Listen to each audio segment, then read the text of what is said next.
Okay, so we're going to take a look at chemical kinetics now. This is a little bit out of the vein of the stuff that we've done. It's a little more complex. So this is like the real chemistry. People tend to struggle with this a lot in college, in the college classroom. So, if you have questions, please come to me ahead of time. So first of all, what is the term? What is chemical kinetics? Chemical kinetics is the study of reaction rates. And we started to look at reaction rates in class already. The study of reaction rates and the reasons behind it, the reasons behind those rates.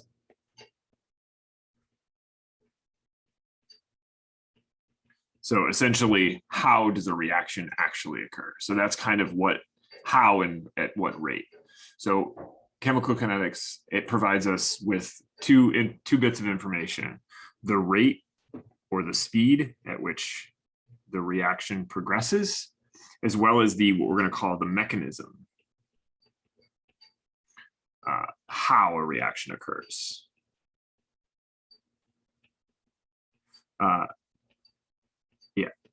So the rate can kind of be all over the place. So we can have reactions that are instantaneous, like an explosion is an instantaneous reaction, but we can also have rates that span over millennia, right? So the radioactive decay is something that can span, thousands of years. So you can look at the erosion of a riverbed that happens over, hundreds of thousands of years. So the rate is all relative. We are going to look at faster reaction rates, but just keep in mind that rate can be a very relative term. And then the mechanism of how something actually occurs, it's, which molecule interacts with which molecule, and do we go through 2 steps or 3? Do we do it in a single step? It's possible to do it in multiple steps. Whenever we write out when we've written out reactions thus far, it's basically been, we start with this, we end with this. It doesn't talk about what happens in between, in between where we start and where we end. So the mechanisms can be complex, multiple steps. It can use, a handful of different things that appear and then disappear. So we're going to talk about mechanisms at the end. So what is a rate? So when we look at a rate, it is going to be an observation of change in concentration over time. So how much concentration change do we have over time? So the generic version of this rate is equal to the change in concentration of, let's just say, CO2 all over delta T. So it's important that little thing in brackets, and this is really the first time we've seen it. So these bracket CO2 just simply means what is the concentration in molarity of CO2. So that is our very simple version of what a rate is. Rate is concentration as a function of time. So what is the change in concentration over time? Concentration, again, anytime you see brackets, you have to think it's concentration in molarity. Okay, good. So we're going to talk about the collision model. In fact, there's a whole separate chapter on this in your book, but I'm going to just throw it in here. So the collision model is this idea of how reactions actually occur. So collision model says that if a collision occurs,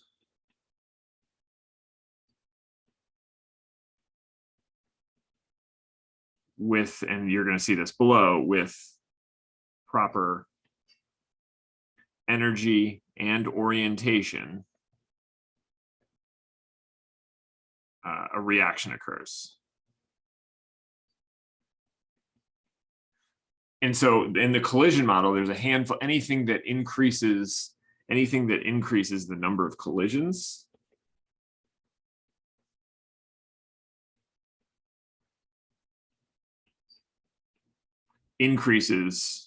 anything that increases the number of collisions equals an increase in rate. So those are the 2 things we're looking for. Anything that we can do to increase the number of collisions increases the rate. Also, if we increase the energy, we increase the rate.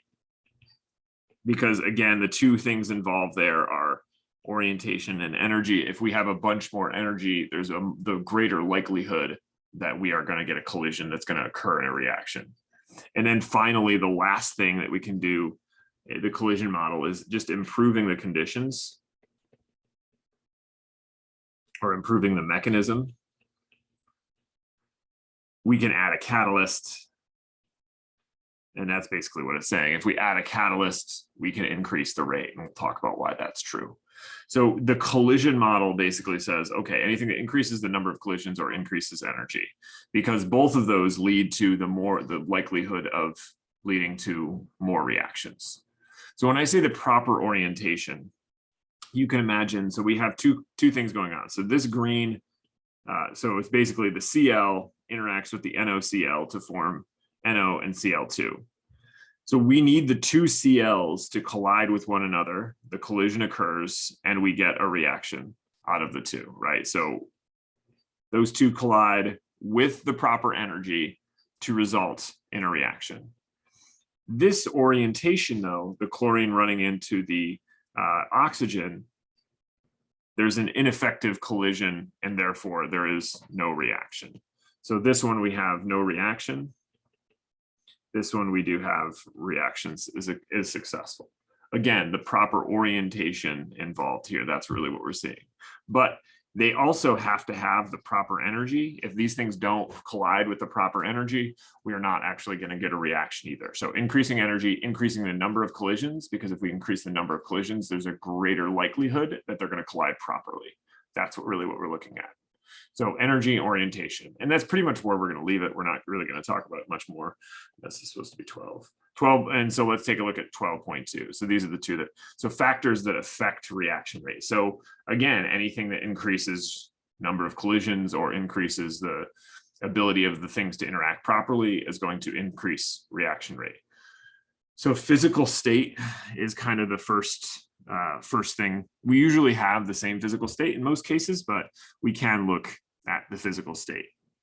So if I'm trying to run a reaction and I have a little dish with some liquid in it, let's make this, there we go. So some liquid in it, and I drop in my solid reactant, right? So I have liquid, I have my solid reactant. This is what we would call a heterogeneous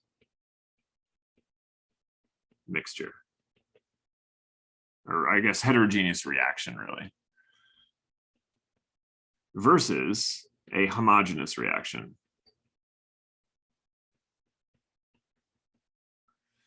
A homogeneous reaction, what we're going to see is quite the opposite. So instead of having that solid and only being able to react on the surface, what we're going to have is we're going to have that liquid, and then we're going to take that, or that first liquid, and then we're actually going to pour in liquid reactant. So instead of having solid reactant, we put in liquid reactant. This reaction was going to be faster. Why? Because we have more interaction between the two reactants, and therefore we are going to have better collisions or more collisions, which ultimately lead to more reactions. Okay, so yeah, ideally we want homogeneous. Heterogeneous has its uses, like in a catalytic converter, we'll talk about that, but homogeneous is what we're looking for because there's more contact between reactant particles. More contact means more collisions means more reactions. Okay, all right. Increase in concentration. In fact, we've talked about this already a little bit, but if we increase the concentration, ultimately that leads to an increase in the number of collisions. Increasing the number of collisions equals an increase in rate. So increase in concentration, increase the number of collisions, increasing the number of collisions equals an increase in rate. And that's what we see over here on the right. So I have steel wool in 20% oxygen, and then steel wool in 100% oxygen. You can see this is slowly burning. This is burning much more rapidly. So we increase the rate because the more collisions are happening. And again, more rate. Again, I should point out the fact that regardless of how we do this, we still need proper energy.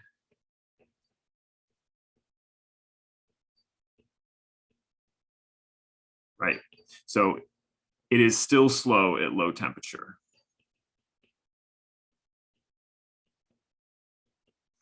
So if I didn't have that flame or I didn't heat up the steel wool beforehand, we're not going to have a reaction regardless of how much oxygen we have. We still need that proper energy to overcome when we'll see what we're going to talk about in terms of overcoming, but we still need that in order to happen.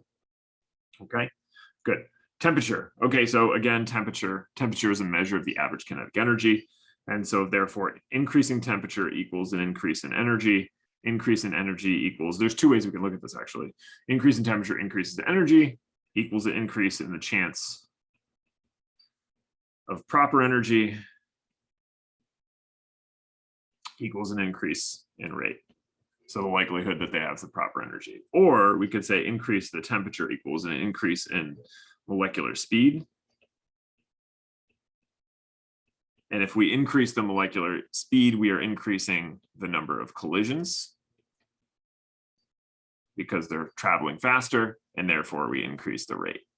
So temperature is a surefire way to get a reaction to run in a lot of cases because you're increasing molecular speed, increasing the number of collisions, or you're just increasing the energy, which means that the collisions that are happening have a greater chance of actually reacting. And then last, but certainly not least, we're going to mention it in a couple of different ways. We're not really going to get into the dynamics of it because it gets complex. But a catalyst, by definition, is something that is going to increase reaction rate by changing the mechanism.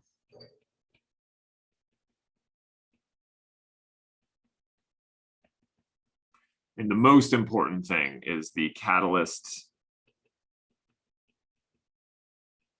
is not consumed. So it's not consumed during the reaction. So the catalyst exists at the beginning and it acts at the end. It exists at the end. So a catalytic amount equals some small portion, basically some small amount. By addition of catalyst means that the reaction is going to work because it doesn't consume, it just keeps going through and using itself. A stoichiometric amount basically means that it's part of the reaction. Everything up to this point has been stoichiometric amount. When I say, oh, we need this much in order to react that much, that's stoichiometric. A catalytic amount, we need some of it present, like 1%. Or like 2% of the amount that we have. And that's all you need because you just need the presence of it and that's it. You don't need anything else. Okay, so let's take a look at some of these like actual observations. So here we have a reaction going from A to B. Okay, A being the red ones, the blue ones being B. And so we have different different molar content. By the way, I have 1 liter. I have 1 mole and 1 liter. Which simply means that these values are molar. Okay, so both of these values, all of these values are simply, because it's in a 1 liter flask, are simply molar. So 1 molar, 1 molar of A and 0 molar of B to start, so on and so forth. One thing that I will say, and this is going to lead into an actual argument in just a second, or conversation about the actual values. Rates are always positive. So we're always going to have positive values. They are always positive, which means we have to use the negative sign in a number of ways. So rates of reaction can be determined by, again, the change in concentration as a function of time.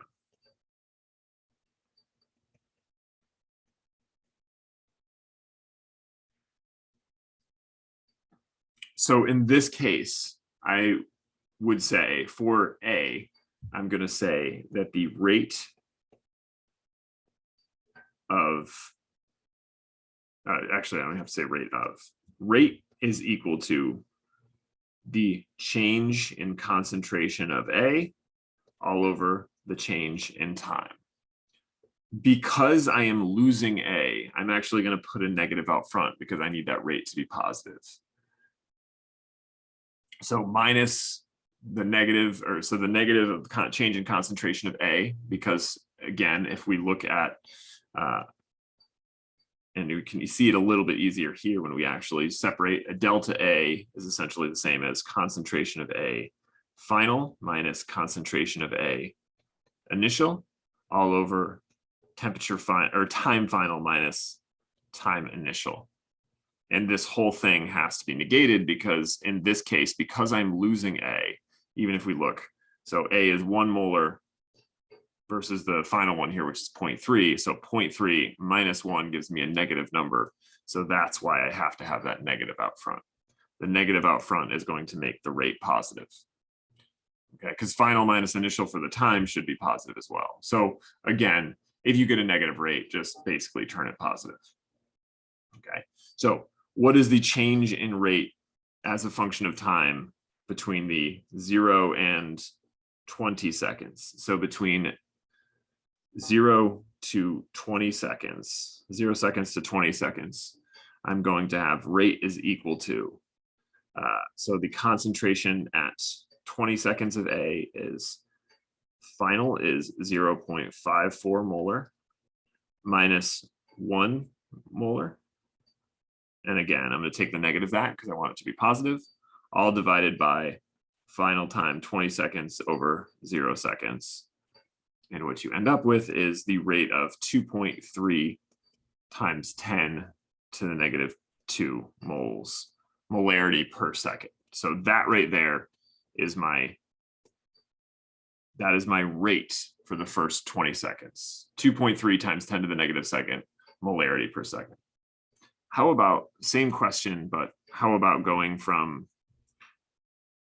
let's see here. How about going from 20 to 40 seconds? So again, we're going to do the same exact math. Go ahead and calculate it, pause it right now and calculate it. I'm going to write down the answer in just a moment. What you notice is it's 1.2 times 10 to the negative 2 molarity per second. What happened? What happened to the rate?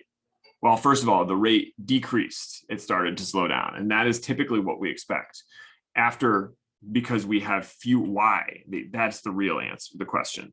So here we have 2.3 times 10 to the negative, and this is almost half of the speed of this one. So why is that? Well, think about the number of collisions that happened. Initially, you have all of these A's just converting into B. Now, you have a lot less in terms of concentration, so the reaction starts to slow down. And here, from here to the next 20 seconds might be even slower than that. So again, the reaction rates are always the fastest at the very beginning, and you tend to see them slow down. In fact, we can see that from this going from the chloride to the, we don't have to know anything other than chloride. Notice that chloride changes. We change from chloride into OH. So the Cl going to the OH. What you notice is the average rate decreases over time.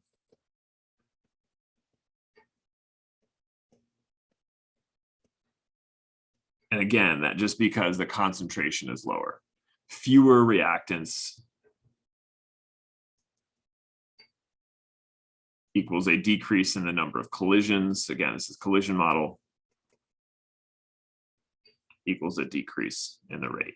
And that's exactly what we see, going from 1.9 all the way down to 0.56. So it's almost a quarter by the 800 second mark. So it's getting pretty slow pretty quickly, okay? So with that said, what is the average reaction rate for the first 10 minutes? What is the average reaction rate between 50 and 60 minutes? So tell me what that looks like. Remember though, because a lot of people screw this up, for the first 10 minutes, your unit should always be molarity per second. So you have to do a little converting there. Just keep that in mind. So that's great. So we looked at, hopefully we're going to do this in class and we're going to cover this in class, but we need some way to be able to measure these things. So looking at how quickly a reaction decays or slows down over time doesn't really do us any good. And so here we have back to our reaction that we looked, how do we kind of measure these against one another? How do we determine rates at an instant, in a moment? So we have the rates between, in this case, 0, we have the rates between 0 and 50 and 300 and 400, but what happens if I want to know the exact rate once this reaction starts, right? What is the rate, the very initial rate? Well, all of these are basically just the slope, and that is essentially what we're going to look at. So an instantaneous rate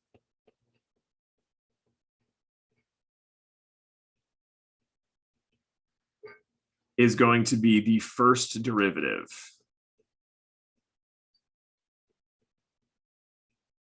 at some specific time.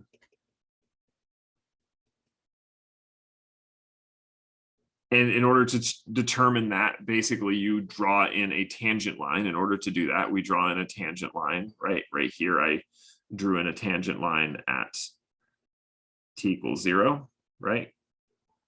And then all we simply do is we take the slope of that tangent line.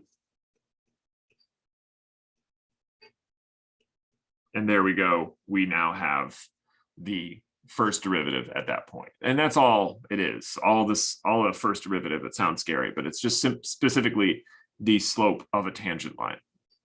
So the instantaneous rate at t equals 0, notice how sharp that curve is. I'm going to erase the one just so we can go back to the original. There we go. So notice how sharp that dashed line is versus this instantaneous rate, right? So very severe to less severe, meaning it's slowing down over time, but those are the instantaneous rates. And again, just a quick reminder, slope in this case, or slope in all cases, is simply equal to rise over run, or equal to change in y over change in x. And in our case, our y happens to be concentration, delta concentration over delta time. And of course, that's simply a rate. Okay, so we're looking at that tangent line at that point. Okay, and we can do those calculations in order to figure that out. So with that said, what is the instantaneous initial rate? What is the instantaneous rate at 600? And again, if we have a tangent line drawn in, we simply say, all right, well, let's pick 2 points, right? So let's pick those 2 points that we're interested in. If we focus in on this, why don't we pick the initial point there, which is right here, right? So it's 0 seconds, X and Y, and 0.100 molar.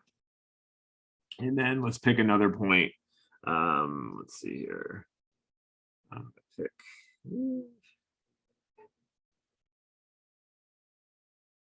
What do we want here? How about this one? Sure. Maybe that one right there. Let's call that 150 seconds and 0.070 molar. And now let's do the calculation. So there we have our tangent line. We picked our 2 points. Our slope, again, is equal to rise over run, change in y over change in x. In our case, change in y is simply y2 minus y1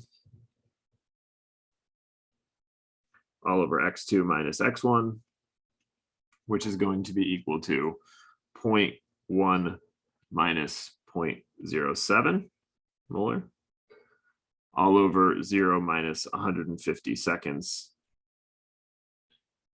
And you should end up with 2 times 10 to the negative 4 molarity per second. There we go. There is my instantaneous rate. And that is, in fact, I think what we get, pretty close to that. But that's my instantaneous rate at t equals 0. So your turn to calculate the instantaneous rate at 600 seconds. And so I'll give you a second to do that. I would pause it right now and calculate the instantaneous rate for the other tangent line that we drew. And it should be around 6 times 10 to the negative 5 molarity per second. Yeah, so that's it. So that's instantaneous rate. So why do we have these initial reaction rates? What's important? So again, initial reaction rates are the initial instantaneous rates. Again, that's the first derivative or the tangent at t equals 0. That's how you calculate those. And the reason that we have to use these instantaneous reaction rates is because we need a way to basically say, okay, this reaction versus another reaction, right? We want to always look at the instantaneous reaction rates. That's why it's important to compare things. So let's take a look at the relationship between growth and the decay and the growth, right? So there's two ways that we can look at this, and we're going to move into rate laws next. But something that we've been avoiding is we were always looking at the loss of a reactant, but we never looked at the production of a product. So the ratio is 1-to-1. So for every chloride I lose, I gain 1 hydroxide.